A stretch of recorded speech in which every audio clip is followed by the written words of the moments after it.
اور اسی لیے فرمایا گیا کہ اگر کوئی شخص نفل روزہ رکھے، کوئی بندہ نفل روزہ رکھ کے صبر کرے اور کوئی بندہ کھا کے شکر کرے، ثواب میں دونوں برابر ہیں، روزہ رکھنے والا بھی اور کھا کے شکر کرے، یعنی شکر کا مقام اتنا بلند ہے اور صبر کا صلہ تو جنت ہی ہے۔ تو ایوب علیہ السلام کی زندگی میں دو چیزیں خاص نظر آتی ہے، ایک تو صبر ہے اور دوسرا شکر ہے۔ ایوب علیہ السلام کا سلسلہ نسب میں نے پیش کر دیا، بہت خوبصورت ہے حضرت ایوب علیہ السلام۔ ویسے بھی اللہ تبارک و تعالیٰ نے جن کو نبوت دی ہے، ہر نبی کو اللہ نے خوبصورت بنایا، ان کا نسب بھی بے مثال ہوتا تھا اور ان کا حسن بھی بے مثال ہوتا تھا، یعنی ہر معاملے میں نبی نرالا ہوتا ہے، اس کی شان ہی جدا ہوتی ہے۔ ہر نبی شان والا ہے اور ان شان والوں میں شان والا ہمارا نبی ہے، اس لیے کہ ہمارے نبی سب کے امام ہیں، حسن میں امام، علم میں امام، تقوی میں امام، پرہیزگاری میں امام، اور ہر چیز میں وہ امام ہے۔ ایوب علیہ السلام بہت خوبصورت تھے، اونچا قد تھا اور گردن آپ کی چھوٹی تھی۔ قد اونچا ہو اور گردن چھوٹی ہو تو یہ حسن کی علامت ہوتی، یعنی کوئی اونچی گردن والا برا نہیں مانے، میں صرف بتا رہا ہوں کہ جب گردن بہت اونچی ہوتی ہے تو یہ حسن کے خلاف ہوتا ہے بظاہر۔ عام طور پہ آج لوگ حسن کو اسی طرح دیکھتے ہیں کہ چمڑی سفید ہو، بس اسی کو لوگ حسن سمجھتے ہیں، لیکن جو دانشمند لوگ ہیں اور جو لوگ حسن کے قاعدے اور قوانین جانتے ہیں، انہیں پتہ ہے کہ کیا چیز کیسی ہوتی ہے تب حسن کی سند ملتی ہے۔ تو ایوب علیہ السلام کی گردن چھوٹی تھی، قد اونچا تھا اور بڑی بڑی آنکھیں تھیں، بڑی بڑی آنکھیں بھی اور بھری بھری ہو تو وہ بھی حسن کی ایک علامت ہوتی ہے۔ آنکھیں بڑی بڑی، بھری بھری، خوبصورت اور گھنگریالے بال تھے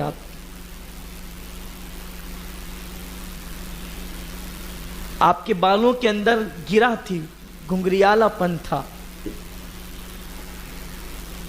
اور رنگ آپ کا بالکل کھلا ہوا تھا۔ سینہ آپ کا مقدس سینہ بہت چوڑا تھا اور گول سا چہرہ تھا،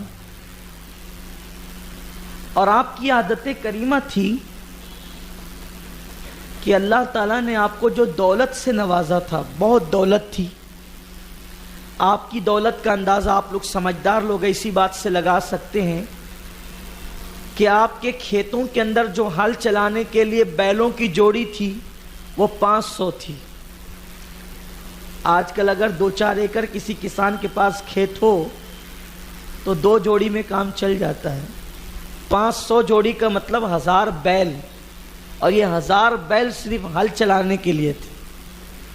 اب تو دھیرے دھیرے بیلوں کا دور بھی ختم ہو رہا ہے، شاید آپ اس کی جگہ ٹریکٹر وغیرہ ہل چلاتے ہیں، لیکن چونکہ یہ بہت پہلے کی بات ہو رہی ہے، 1000 بیل تھے صرف جو ہل چلانے کے لیے کھیتوں میں کتنی زمین رہی ہوگی آپ کے پاس،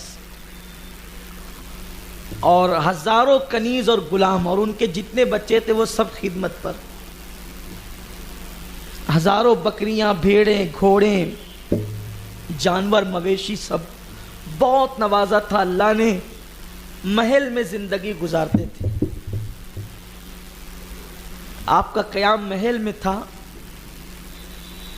اور اللہ نے آپ کو 7 بیٹے اور 7 بیٹیاں عطا فرمائی تھی، یعنی ہر نعمت دی، بیٹے بھی دیے، بیٹیاں بھی دی، مویشی بھی دیے، دولت بھی دیا، مال بھی دیا، حسن بھی دیا، اور اس پر مزید شان یہ کہ بی بی رحمت جیسی بیوی بھی عطا فرمائی جو یوسف علیہ السلام کی سگی پوتی تھی۔ یوسف علیہ السلام کے بیٹے افراہیم ہیں، افراہیم کی بیٹی تھی بی بی رحمت۔ اب میں ان کا حسن بی بی رحمت کا کیا بیان کروں؟ اب جس کا دادا حسن کا تاجدار ہو یوسف علیہ السلام، تو پوتی بھی تو بہت خوبصورت ہی ہوگی نا۔ اس لیے کہ عام طور پہ بچے یا تو باپ پہ پڑھتے ہیں یا تو ماں پہ پڑھتے ہیں یا دادا دادی پہ پڑھتے ہیں. یہی حسن کا عام طور پہ مزاج اور امتزاج ہی رہا ہے. بہت خوبصورت ہی انشاءاللہ ہم جب یوسف علیہ السلام کا ذکر کریں گے تو اس سال ارادہ یہ ہے کہ بہت تفصیل سے کریں گے، بھاگم بھاگی میں نہیں کریں گے. تذکرہ یوسف علیہ السلام اس سال بہت اطمینان سے ہوگا انشاءاللہ، اور ہم ایک ایک آیت کے مفاہیم پر گفتگو کریں گے. اس میں آپ سنیں گے حسن یوسف کیا ہے. ویسے جو ہمارے شروع دن کے مسافر ہیں، ہمارے ساتھی ہیں درس کے، وہ لوگ کئی مرتبہ حضرت یوسف کا ذکر سن چکے ہیں علیہ الصلاۃ والسلام. بی بی رحمت جیسی خاتون خانہ تھی، بہت شان سے زندگی گزر رہی تھی اور بہت شکر والے بندے تھے. یتیموں کا، مسکینوں کا، غریبوں کا بڑا خیال کرتے تھے. اپنی دولت کا اکثر حصہ آپ غریبوں میں خرچ کرتے تھے، حاجت مندوں کی حاجت روائی میں خرچ کرتے تھے. اور یاد رکھیے کہ جن بندوں کو اللہ چن لیتا ہے ان کا وقت اور ان کا مال اللہ اپنی راہ میں خرچ کرنے کی توفیق عطا فرماتا ہے. ورنہ عام طور پہ کسی کا مال تو پھر زنا کے اڈوں پہ جاتا ہے، کسی کا مال شراب خانوں میں جاتا ہے، کسی کا مال رشوت میں جاتا ہے، کسی کا مال ڈاکٹروں کو بھیجا جاتا ہے. مال تو خرچ ہونا ہے، اللہ نے مال دیا تو خرچ ہونا ہے، جیسی نیت ہوگی ویسا خرچ ہوگا. تو یہ ان لوگوں کے لیے بھی ہے کہ اللہ تبارک و تعالیٰ جن کو دے وہ دل کھول کے خرچ کیا کرے، اللہ کی راہ میں دیا کریں.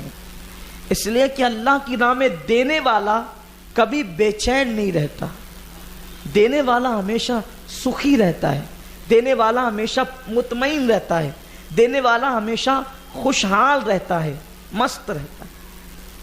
اس لیے کہ اللہ کو دینا بہت پسند ہے اور دینے سے ساری بلائیں ٹلتی ہے. کسی بلا میں اتنی طاقت نہیں ہے کہ وہ صدقے کو توڑ کر کے آپ تک پہنچ سکے. صدقہ دیوار بن جاتا ہے، اللہ کی راہ میں خرچ کیا ہوا مال دیوار بن جاتا ہے ہمارے اور مصیبتوں کے درمیان. اگر کوئی بندہ چاہتا ہے کہ وہ مصیبت سے محفوظ رہے تو وہ دل کھول کے اللہ کی راہ میں خرچ کرتا ہے، غریبوں پر، یتیموں پر، مسکینوں پر، ناداروں پر، حاجت مندوں کی حاجت روائی کرتا رہے. اور کوشش کریں اگر کوئی اپنے پاس آئے تو ہم اس کی حاجت روائی کریں، کیونکہ اللہ کے رسول صلی اللہ علیہ وسلم فرماتے ہیں جس نے میرے کسی امتی کی حاجت، ایک حاجت کو پورا کیا، اللہ اس کی 100 حاجتوں کو پورا فرمائے، اور 30 حاجتیں اس کی دنیا میں پوری ہوگی اور 70 حاجتیں آخرت میں پوری ہوگی. اس لیے حاجت روائی اگر نہیں، اپنے اندر طاقت نہیں ہے حاجت روائی کرنے کی، تو کم سے کم وہاں تک رہنمائی کر دے جہاں پہنچ کر کے اس کی حاجت پوری ہو سکتی ہے، جہاں اس کی حاجت روائی ہو سکتی وہاں تک کہ اس کی رسائی کر دیں. وہ بڑا مشہور سا واقعہ ہے، آپ نے سنا ہوگا کہ ایک شخص حضرت عبداللہ ابن عباس حبر الامہ ان کے پاس آیا اور آنے کے بعد کہنے لگا کہ حضور دیکھ رہے ہیں، سرکار کے مزار کی طرف اشارہ کر کے کہا کہ حضور دیکھ رہے ہیں، میں جھوٹ نہیں بول رہا ہوں، مجھ پہ اتنا قرض ہے کہ قرض والوں نے مجھے پریشان کر دیا ہے، میری کون مدد کرے گا؟ تو آپ اٹھے، اعتکاف میں تھے آپ، رمضان شریف کے اعتکاف میں آپ اٹھے اور جہاں آپ کی جوتیاں رکھی ہوئی تھی وہاں پر آپ چلنے لگے. تو اس نے کہا حضرت کہاں جا رہے؟ کہا چلو میں تمہاری مدد کر دوں کہیں باہر نکل کے. تو کہا حضرت آپ کا اعتکاف ہے، باہر نکلیں گے تو اعتکاف ٹوٹ جائے گا. تو فرمایا کہ بات تو تیری صحیح ہے، اعتکاف ٹوٹ جائے گا، ٹھیک ہے یہ اعتکاف ٹوٹ جائے گا، آئندہ سال قضا کر لوں گا، لیکن اگر تیرا دل ٹوٹے گا تو اس کی قضا کب کروں گا؟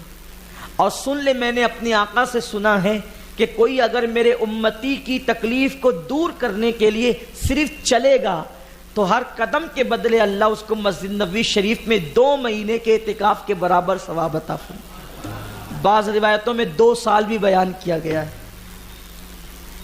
بڑا شرف ہے، بڑی فضیلت ہے کسی کی امداد. اچھا ہم نہیں کر سکتے، اتنی اپنے اندر طاقت نہیں ہے، تو کم سے کم کسی تک اس کی رسائی کروا دے. ایوب علیہ السلام کا یہی حال تھا. اللہ نے دیا تھا تو لوگوں کو خوب دیتے تھے، خوب عطا کرتے تھے۔ آپ کی سخاوت کے چرچے اور عبادت کے چرچے آسمانوں میں بھی تھے۔ اللہ تعالیٰ فرشتوں میں مباحات کر فرماتا تھا کہ دیکھو میرے ایوب کو دیکھو کتنا شکر ادا کرتا ہے۔ اچھا، شکر کا مطلب کیا ہے؟ صرف زبان سے الحمدللہ کہنا اس کا نام شکر نہیں ہے۔ آتا جائے کھاتے جاؤ اور الحمدللہ کہتے جاؤ ڈکار لے کر کے، اس کا نام شکر تھوڑی ہے۔ صرف زبان سے الحمدللہ کہو، دل سے بھی شکر ادا کرو، اور عمل سے اس مال کو اللہ کی راہ میں خرچ کر کے شکر، تینوں چیزیں ہونی چاہیے، شکر باللسان، شکر بالقلب، شکر بالعمل۔ جب تینوں ملتا ہے تب جا کر کے انسان شاکر کہلاتا ہے، شکر والا کہلاتا ہے۔ تو آپ کے شکر کے چرچے آسمانوں میں تھے۔ شیطان نے ایک دن اللہ سے عرض کیا، شیطان کو یہ بات دیکھی نہ گئی، اور شیطان نے ایک بات اللہ سے عرض کی، اللہ تو ایوب پہ اتنا ناز کرتا ہے، تیرے ایوب پر تجھے بڑا ناز ہے کہ کتنا شکر گزار بندہ ہے، اگر تو اس سے اس کی مال و دولت کو چھین لے تو ایوب کبھی تیرا شکر نہ کرے، وہ تیری شکایت کرتے پھرے گا۔ دیکھنا، اللہ نے فرمایا کہ میں اپنے بندوں کو جانتا ہوں، کون شکر کرے گا کون نہیں کرے گا میں سب جاننے والا ہوں، تجھے کہنے کی ضرورت نہیں ہے۔ لیکن وہ شیطان جو ٹھہرا، اس نے کہا مولا یہ ایوب تیرا شکر نہیں کرے گا، وہ شکایت کرے گا، تو دیکھ۔ ارشاد ہوا ہم جانتے ہیں، لیکن اگر تو دیکھنا چاہے تو تو بھی دیکھ لے، تجھے بھی بتا دیتے ہیں اور دنیا کو بھی بتا دیتے ہیں کہ ایوب کیا ہے اور ایوب کیسا بندہ ہے۔ اس کا مطلب یہ ہے کہ انسان کی خوشحالی شیطان سے دیکھی نہیں جاتی۔ اللہ سے کہنے لگا، اللہ نے کہا جا، ہم نے تجھے اختیار دیا کہ تو ایوب کو جس طرح کا نقصان پہنچانا چاہتا ہے پہنچا دے۔ تو ایک منظر دیکھا لوگوں نے کہ ایوب علیہ السلام تو اپنے کام میں مصروف تھے، جہاں آپ کے مویشی، غلام، کنیز وغیرہ سب تھے، زمین کے اندر سے ایک آگ نکلی اور سب جل کر بھسم ہو گیا۔ کوئی دوڑا آیا اور اس نے حضرت ایوب علیہ السلام کو اطلاع دی کہ ایوب محل بھی گرا، سارے غلام، کنیز، مویشی سب ختم، پلک کے جھپکتے پورا قصہ تمام۔ حضرت ایوب علیہ السلام نے فرمایا کوئی بات نہیں، اللہ کا تھا اللہ نے لے لیا، ہم بھی اللہ کے ہیں، ہمیں کیا اختیار ہے، بس اس نے دیا تھا تو اس کا شکر ہے، لے لیا تو صبر ہے، اور کیا۔ ابھی یہی بات ہو رہی تھی کہ کسی نے کہا ایوب زلزلہ آیا اور اس زلزلے میں آپ کے بچے دھنس گئے۔ اچھا، مویشی چلے جائے، مال چلا جائے تو اتنی تکلیف نہیں ہوتی، لیکن بچوں کی موت کسے کہتے ہیں؟ اور ایک ساتھ ساتوں بیٹیوں کا مر جانا، ساتوں بیٹوں کا مر جانا، یعنی بالکل ایک یوں کہتے کہ پلک کے جھپکتے اچانک ادھر مال، مویشی، مکان وکان سب ختم، اور یہ کہتے ہیں کہ اس نے دیا تھا لے لیا تو بھی کیا کریں، اب سوائے صبر کے اور کیا کرنا ہے۔ اور ابھی یہی داستان ہی سن رہے تھے کہ فوراً دوسری روح فرسا داستان یہ کہ آپ کے سارے بچے مر گئے، زلزلے میں ختم ہو گئے۔ اب سوچو ایک باپ کے دل پہ کیا گزری ہوگی اس وقت، اس لیے کہ بچوں کا مر جانا، وہ بھی دب کر، ہڈیاں پسلیاں ٹوٹ جانا، جسم کا ہلاک ہو جانا۔ لیکن وار بندہ اور ناز بندگی اور شان بندگی، سیدنا ایوب علیہ السلام کہنے لگے ٹھیک ہے، اگر اللہ کی خوشی اسی میں ہے تو بندہ اسی میں راضی ہے۔ میری اولاد بھی تو اللہ ہی کی دی ہوئی ہے، اسی نے تو دیا، سب کچھ اسی کا ہے، سب کچھ اسی کی عطا ہے، اور اس پر بھی آپ چپ رہے۔ قدرت نے کہا دیکھا، تو کہتا تھا ایوب شکایت کریں گا، زبان پہ شکوہ تک نہیں ہے۔ اس نے کہا مولا مال لیا، اولاد لیا، ابھی اس کا جسم سلامت ہے، ابھی جسم اس کا سلامت ہے، اس لیے وہ کچھ نہیں کہتا۔ ارشاد ہوا ٹھیک ہے جسم کو بھی اذیت پہنچا لے. تو اس نے ایک پھونک ماری تو اندر سے اتنی گرمی حضرت ایوب علیہ السلام کو محسوس ہوئی کہ پورے جسم میں گرمی کا ایک دورہ پڑ گیا اور اس گرمی کی شدت کی وجہ سے جسم میں چھالے پڑ گئے اور وہ چھالوں کی گرمی سے بھی قرار نہیں آیا تھا کہ کچھ دنوں کے بعد وہ چھالے پھوٹنے لگے اور چھالے پھوٹنے کے بعد پورا جسم گلنے لگا اور جب جسم گلنے لگا تو دھیرے دھیرے پھر اللہ کی آزمائش کے اس جسم میں کیڑے پڑنے لگے. اہل سنت و جماعت کا ہمارا یہ عقیدہ ہے کہ اللہ اپنے کسی نبی کو ایسی بیماری نہیں دیتا جس سے لوگ نفرت کریں، لیکن چونکہ یہ کوئی بیماری طبعی بیماری نہ تھی، یہ آزمائش تھی، اسی لیے تفسیر کبیر میں امام رازی نے، امام بیضاوی نے تفسیر بیضاوی شریف میں، اسی طریقے سے امام بغوی نے، اسی طریقے سے تفسیر مظہری میں، اسی طریقے سے علامہ شرف الدین یحییٰ منیری نے مکتوبات صدی دو صدی میں اس کا تذکرہ کیا ہے کہ حضرت ایوب علیہ السلام کے جسم میں کیڑے پڑ گئے. کیڑوں کا ذکر اتنے بزرگوں نے کیا ہے، ابن عساکر نے بھی لکھا ہے. تو میں صرف اس بات کو نقل کر رہا ہوں تاکہ آپ بس سمجھ لیں کہ آپ کی تکلیف کیا تھی، ورنہ ہمارا عقیدہ تو وہی ہے کہ انبیاء کرام کو طبعی بیماری کوئی ایسی نہیں دی جاتی ہے کہ جس سے لوگ نفرت کریں. جسم میں کیڑے پڑ گئے اور وہ کیڑے آپ کا جسم کھاتے رہتے. آپ تھوڑی دیر کے لیے توجہ کریں اور غور کریں، اگر ہم سو رہے ہوں اور سوتے میں پنکھا بند ہو جائے، ہمارے جسم پہ صرف مکھی چلنے لگتی ہے کہ سوتے میں اچھے جسم پہ کیسی تکلیف ہوتی. ہماری نیند کھل جاتی مکھی کے چلنے سے صرف اچھے جسم پہ. اچھا پھر کسی زخم پہ مکھی بیٹھے تو کیا حالت ہوتی ہے؟ چیخ نکل جاتی انسان کی. صرف مکھی بیٹھنے پر یہ تکلیف ہوتی ہے جس ایوب کے جسم کو کیڑے کھا رہے ہوں. ایوب علیہ السلام کے جسم کو کیڑے کھا رہے ہوں. ایوب علیہ السلام کی آنکھیں محفوظ تھی، زبان محفوظ تھی، دل محفوظ تھا. 3 چیزیں، باقی سب پر بیماری کا اثر تھا. حضرت ایوب علیہ السلام کے جسم میں جب کیڑے پڑ گئے تو جتنے دوست تھے، یار تھے، احباب تھے، سب چھوڑ کے بھاگ گئے. یہ دنیا کتنی مطلبی ہے. کہتے ہیں جہاں گڑ ہوتی ہے وہاں مکھیاں ہوتی، گڑ ہوتا ہے وہاں مکھیاں ہوتی. کہتے ہیں مصیبت میں سایہ بھی ساتھ چھوڑ دیتے. لیکن یہ بات اچھی طرح یاد رکھنا، مصیبت میں سب ساتھ چھوڑ دیتے ہیں مگر کبھی قدرت ساتھ نہیں چھوڑتی.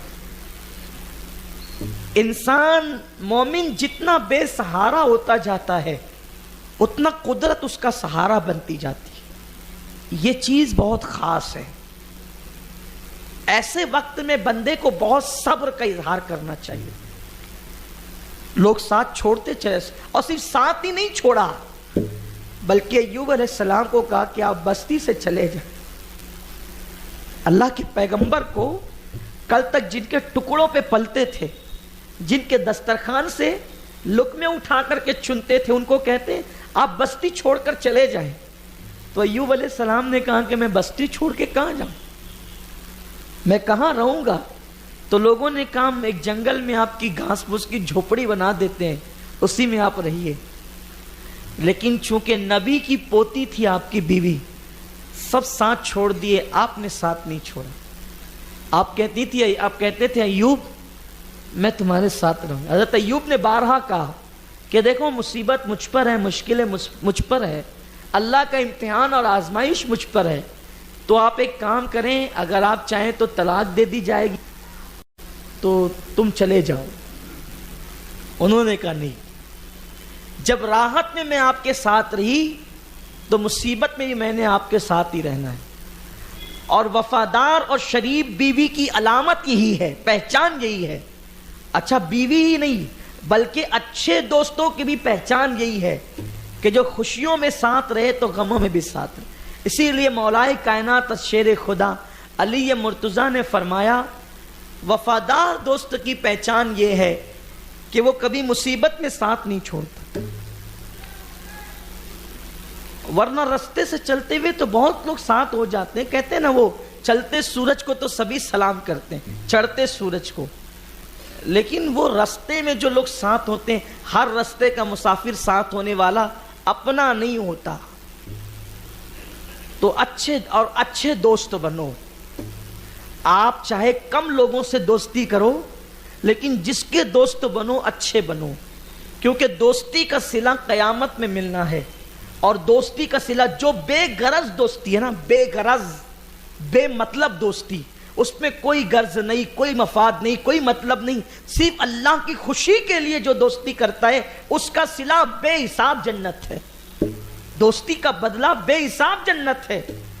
یہ چائے پانی والی دوستیاں ختم کرو، یہ کیرم کلب والی دوستیاں ختم کرو، یہ منہ کی بولی والی دوستیاں ختم کرو، وہ دوستی کرو جسے کہتے ہیں من احب للہ و ابغض للہ، یہ دوستی اللہ کے لیے دوستی، اللہ کے لیے دشمن۔ یہاں تو روز دوست بنتے ہیں، روز ٹوٹتی ہے دوستیاں۔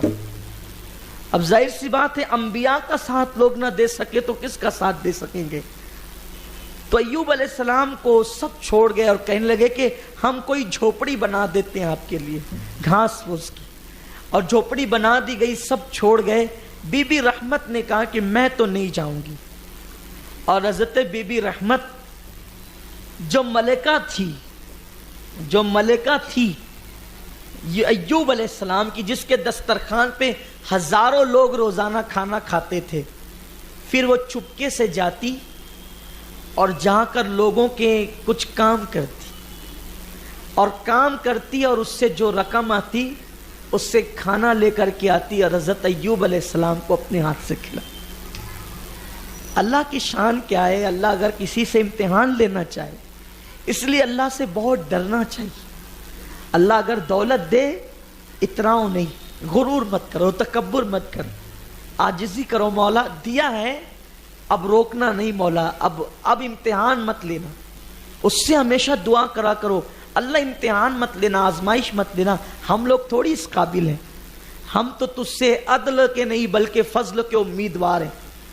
اللہ سے ہمیشہ یہ دعا کیا کرو، اللہ تو نعمت نہیں چھیننا، نعمت نہیں۔ حضرت جبریل علیہ السلام روزانہ یا جب بھی حضور کو نظر آتے تھے کعبۃ اللہ شریف کے ارد گرد، تو آپ ایک ہی دعا کرتے تھے ملتزم سے چمٹ کر، اے اللہ جو نعمت تو نے دی ہے وہ مجھ سے چھیننا نہیں۔ اس لیے آپ دعا کیا کریں، آپ اس دعا کو حصہ بنائیے، اپنی دعا کا حصہ بنائیے اس دعا کو، اللہ جتنی نعمت تو نے دی ہے اس میں برکت دے، چھیننا نہیں، ورنہ ہم کہیں کے نہیں رہیں گے۔ سوچو ذرا، جس کے دسترخوان پہ ہزاروں لوگ کھا کے جاتے ہو، جب وہ لوگوں کے یہاں کام کرنے کے لیے جاتی ہو نبی کی بیوی ہو کر، اس کا مطلب ایسا بھی وقت انسان پہ آ سکتا ہے۔ حضرت ایوب علیہ السلام کی بیوی، اور پھر آتی ایک مرتبہ کھانا لے کر آ رہی تھی تو رستے میں شیطان ملا انسانی شکل میں، اور کہتا ہے کہ بی بی رحمت، میں تیرے شوہر کا علاج جانتا ہوں، میں اس کو علاج تو اس کا کر دوں گا، لیکن جب تیرا شوہر اچھا ہو جائے تو مجھے صرف شکریہ میں ایک جملہ کہے، کچھ اور نہیں چاہیے، پیسے دے لے، کچھ نہیں چاہیے، جب وہ اچھا ہو جائے تو مجھے صرف شکریہ میں ایک جملہ کہے، اس کا جملہ یہ ہو کہ تو نے مجھے شفا دی، تیرا شکریہ۔ حالانکہ نبی کی بیوی تھی، سوچا کہ اس میں کیا ہے، کوئی بہت بڑی بات تو، اور پہچان نہیں سکی کہ یہ شیطان ہے، کوئی بڑی بات تو نہیں ہے، کیونکہ جب کوئی آدمی کسی ڈاکٹر کے پاس سے دوا لاتا ہے تو ہم پوچھتے ہوئے کیسا لگ رہا، تو کہاں وہ فلاں سے دوا لائی تھی تو اچھا ہو گیا، اس میں کوئی ایسی بات تو ہے نہیں، اتنی خاص بات۔ لیکن جن کے رتبے ہیں سوا، ان کو سوا مشکل ہے کہ ان کے چھوٹے چھوٹے جملے بھی پکڑے جاتے ہیں۔ حضرت سیدنا ایوب علیہ السلام کے پاس آئی اور کہنے لگی کہ دیکھو جی، وہ ایک طبیب ملا تھا اور وہ کہتا تھا کہ میں تیرے شوہر کا علاج جانتا ہوں، دوا دوں گا وہ اچھا ہو جائے گا، بس وہ شکرانے میں اتنا کہے کہ تو نے مجھے شفا دی، شکریہ میرا اتنا ادا کریں۔ آپ غصے میں آ گئے، فرمایا تو شیطان کا پیغام میرے پاس لے کر آئی ہے، وہ شیطان تھا۔ اور تیری اتنی جرات کہ تو شیطان کا کہا حضرت میں نے نہیں پہچانا اس کو. کہا وہ شیطان میرا اجر ضائع کرنا چاہتا ہے, میرے صبر پر وہ سوالیہ نشان لگانا چاہتا ہے, میری آزمائش میں جو صبر کر رہا ہوں وہ اس کو ختم کرنا چاہتا ہے. اور غصے میں آ کر فرمایا اگر میرے اندر طاقت ہوتی تو میں تجھے 100 کوڑے اب بھی لگاتا, لیکن سن میرے اندر اس وقت طاقت نہیں ہے, جس دن اچھا ہو جاؤں گا اللہ کی قسم تجھے 100 کوڑے لگاؤں گا. ہو گیا تو شیطان کی بات جو میرے پاس لا رہی. ہائے ہائے وفادار بیوی ہے, لیکن غیرت تو دیکھیں حضرت ایوب علیہ السلام کی. شیطان کا پیغام کوئی لے کر کے آ جائے انجانے میں لاشعوری طور پہ, فرماتے 100 کوڑے, قسم تو کھا لی. بہرحال حضرت ایوب علیہ السلام کی زندگی اسی طرح گزرتی رہی. اور ابن عساکر لکھتے ہیں, امام رازی نے بھی لکھا ہے کہ جب کیڑے زمین پہ گرنے لگے, وہ کھاتے کھاتے جسم زمین پہ گرنے لگے, تو ایوب علیہ السلام ان کیڑوں کو اٹھا کر کے اپنے جسم پہ واپس رکھ لیتے اور ان کیڑوں سے مخاطب ہو کر کے کہتے اے کیڑوں ابھی تو تمہاری غذا میرے جسم میں باقی ہے, ابھی تمہاری غذا میرے جسم میں باقی ہے, تم ناراض ہو کر کہاں جا رہے ہو, رکو کھاؤ, جب تک کھا سکتے ہو کھاؤ. اللہ کا نبی کتنی صبر کی ہمیں تلقین کر رہا ہے. یہاں تو چھوٹی سی کسی کو بیماری ہو جائے وہ پورے گاؤں میں واویلا کرتے ہیں, کیا بیماری کے لیے میں ہی دکھا تھا, مجھے شوگر ہو گئی, بلڈ پریشر ہو گیا, یہ ہو گیا, وہ ہو گیا. ارے نادان سوچ کہ اللہ کے نبی کے جسم میں کیڑے پڑ گئے, اللہ کا نبی ان کیڑوں کو اٹھا اٹھا کر کے اپنے جسم پہ رکھتا ہے اور بتاتا ہے کہ شان بندگی یہ ہے جس میں یار راضی ہے اس میں ہم راضی ہے. بندوں کی شان یہ ہونی چاہیے. اور سنو کبھی کبھی عبادتوں سے وہ مقام نہیں ملتا جو بیماریوں پہ صبر کرنے کی بنیاد پہ مل جاتا. اور یہاں تو کچھ کم وقت جاہل ایسے بھی ہیں, کسی کو بیمار دیکھ کر تانا دیتے ہیں, یہ تو اپنے کرتوت کی سزا بھگت رہا ہے, یہ تو اپنے کیے کی سزا بھگت رہا ہے, یہ تو اپنے کیے کی سزا بھگت رہی ہے. میں کہتا ہوں نادانوں, اگر ہر آدمی کیے کی سزا بھگت رہا ہے تو جناب ایوب نے کیا کیا تھا؟ وہ تو معصوم تھے, پیغمبر تھے اللہ کے, اور مصیبتیں آتی ہیں تو وہ مرتبے بلند کرنے کے لیے آتی ہے, یا گناہوں کا کفارہ بن جاتی ہے یا درجات کی بلندی کا ذریعہ بن جاتی ہے. تو ایوب علیہ السلام ان کیڑوں کو اٹھا اٹھا کر کے جسم پہ رکھتے. میں نے پہلے کا کیڑوں کا قصہ بیان کرنے سے پہلے کہا کہ میں اس کو صرف نقل کر رہا ہوں, اور میں نے کتابوں کے حوالے پڑھ دیے ہیں کہ ان کتابوں کے اندر لکھا ہوا ہے. میری حیثیت صرف ایک ناقل کی ہے, میں کوئی محقق نہیں ہوں. تو جب کیڑوں کو رکھتے اور وہ کیڑے پورا جسم چاٹ گئے, کیا ہمت ہے اللہ والوں کی, کیا حوصلہ ہے. یہاں مکھی بیٹھے تو چیخ اٹھے, مچھر بیٹھے تو 4 مرتبہ ہم کھجواتے نماز میں. حضرت ایوب علیہ السلام کے پورے جسم میں کھجلی تھی اور کیڑے چاٹ رہے تھے پورے گوشت کو, خون کو. وہ سب چاٹتے چاٹتے اور کھاتے کھاتے 2 کیڑے آگے بڑھے اور ایک کیڑے نے آپ کی زبان کھانا چاہا اور ایک کیڑے نے آپ کا دل پہ ڈنک مارا دل کھانے کے لیے. تو حضرت ایوب کی چیخ نکل گئی, آہ کی آپ, ایک آہ نکلی آپ. جب آہ نکلی تو شیطان نے کہا دیکھ, میں نے کہا تھا نا, دیکھا اتنا صبر کیا وہ نہیں, دیکھ. ایک آہ نکلی تو کہتا ہے دیکھ تیری شکایت کر رہا ہے. اور قدرت کی طرف سے جواب آیا, ایوب کیا تو بھی میری شکایت کرنے لگا, یار کی شکایت تو بھی کر رہا ہے. ایوب نے کہا نہیں مولا, میں تیری شکایت نہیں کر رہا ہوں, بلکہ میری جو چیخ ہے وہ بھی تیری محبت کی وجہ سے, تقاضۂ محبت مجھے چیخنے پہ مجبور کرتا ہے. کہا کیوں؟ قدرت سب جانتی ہے. پھر بھی کہا کیوں؟ تو عرض کی کہ یہ کیڑوں کو حکم دے, پورا جسم تو کھا ہی چکے ہیں, اور جو کھانا چاہتے ہیں جو بچا کچا ہے وہ سب کھا لیں. ایوب کو کوئی اعتراض نہیں, جو بچا کچا رہ گیا وہ سب کھا لیں, بس میری زبان, میرا دل اور میری آنکھیں, یہ 3 چیزیں ان سے کہہ دے کہ نہیں کھانا. بعض روایتوں میں 2 کا ذکر ہے, بعض میں 3 چیزیں نہیں کھانا، آنکھ، زبان اور دل۔ اب قدرت نے بڑے پیار بھرے لہجے میں کہا ایوب جب سب کھلا چکا اور کھلانا چاہتا ہے تو 3 کیوں بچانا چاہتا ہے؟ تو عرض کرتے ہیں تیری خاطر، زبان ہوگی تو تیرا ذکر کروں گا، دل ہوگا تو تیری یاد کر، زبان ہوگی تو تیرا ذکر، دل ہوگا تو تیری یاد، اور آنکھیں ہوگی تو تیرا دیدار۔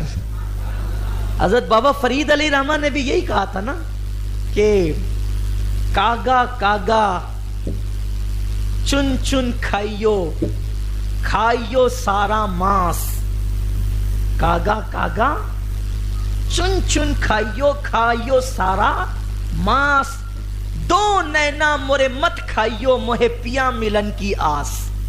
ایک کوے تو میرا پورا جسم کھا لے لیکن میری 2 آنکھیں مت کھانا، اس لیے کہ آنکھیں ہوگی تو یار کا دیدار ہوگا۔ تو ایوب علیہ السلام نے بھی یہی کہا، دیکھو کیا محبت ہے، اپنے جیسا کوئی بندہ ٹھوکر لگے تو ہم شکایت کرتے ہیں، مندی آ جائے تو ہم شکایت کرتے ہیں، بلکہ کوئی تکلیف نہ بھی ہو تو ہم لوگوں کو نہ پتہ چل جائے کہ ہمارے پاس کتنا مال ہے، ہم کتنے خوشحال ہیں، اور جس کو دیکھو وہ روتا ہی رہتا ہے، ایسا ہو رہا ہے ویسا ہو رہا ہے، مندی ہو رہی ہے، کمائی نہیں ہو رہی ہے، یہ سب ہو رہا ہے، اور وہاں اتنی مشکل ہے، مصیبت ہے، پھر بھی یہ ہے کہ مولا اس کو کہے سب چاٹ ڈالے، سب کھا جائے، لیکن یہ نہیں کھائیں، میرا دل نہ کھائیں، میری زبان اور میری آنکھ ہوگی تو تیرا دیدار، زبان ہوگی تو تیرا ذکر، دل ہوگا تو تیری یاد۔ ارشاد ہوا ایوب تو بڑا پیارا بندہ ہے، ایوب تو بڑا پیارا بندہ ہے اور تو نے حق ادا کیا امتحان کا۔ تو ایوب علیہ السلام نے کہا مولا مجھے مصیبت پہنچی ہے، اللہ تو رحم کرنے والا ہے، ارحم الراحمین ہے تو، مولا تو میری مصیبت پر رحم فرما دے اور میری مشکل کو دور کر دے۔ تو ارشاد ہوا کہ ایک کام کریے، آپ پیر ماریے زمین پہ، دیکھو جب امتحان کی گھڑیاں ختم ہو جاتی ہے نا تو کامیابی جب آتی ہے تو پھر کیا شان کا اظہار ہوتا ہے۔ آپ کی بیوی گئی ہوئی ہے کام کے لیے اور آپ زمین پہ پیر مارتے ہیں تو پانی کا میٹھا چشمہ جاری ہو جاتا ہے، قدرت کی طرف سے وحی آتی ہے کہ آپ پانی پی لیں، پانی پیا تو اندرونی ساری جسم کی کمزوری اور بیماری ختم ہو گئی، پھر نہایا تو اوپر کے جسم کی ساری بیماری ختم ہو گئی، پورا حسن واپس آ گیا۔ بلکہ بعض روایتوں میں تو یہ آتا ہے کہ ایوب علیہ السلام کو جوانی دوبارہ مل گئی، ایوب علیہ السلام کو جوانی خدا نے لوٹائی ہے۔